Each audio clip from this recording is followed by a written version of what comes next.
Hi, this is me, Harshada, and आज आहे weekend so this is our sister day out. तर आम्ही बाहेर खूप फिरलो, शॉपिंग केली ॲज युजल प्रत्येक मुली करते. अँड शॉपिंगसोबत मस्ती करणं इज मॅडेटरी. लाईक हर एक नवीन गोष्ट ट्राय करून बघणं त्यातमध्ये मजाच वेगळी आहे. आणि ऑब्वियसली आधी पोटोबा मग विठोबा ते तर होणारच. आधी शॉपिंग केली. हमें सब पसंद आता है पर हमारे पॉकेट को पसंद आना चाहिए ना. सो थोडंफार सामान घेऊन आम्ही गेलो परत खाण्यासाठी. ॲज युजल वडापाव आणि समोसा टेस्टी होता आणि त्यानंतर गेलो लाँग ड्राईव्हसाठी. इतकं फिरलो की पाऊस आला तरी पण आम्ही थांबलो नाहीत आणि खूप मजा आली.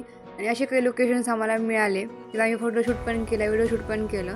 तर इतकं पीसफुल वातावरण कुठेच नव्हतं. मस्त पाऊस पडत होता, लाईक फिल्मी वातावरण झालं होतं. बट ॲज युजल इथले रस्ते म्हणजे नको विचारूच नका. सो खूप मजा आली. पावसामध्ये भिजलो, फिरलो. लाईक मूवीमधल्या हिरोईनसारखं फिरत होतं. असं मस्त वातावरण झालं होतं. पाऊस पडत होता, बॅकग्राऊंडला म्युझिक लावलं होतं. बट हां, खूप मस्त आम्ही दिवस स्पेंड केला आणि it was very very good. So thank you so much for watching. Bye bye.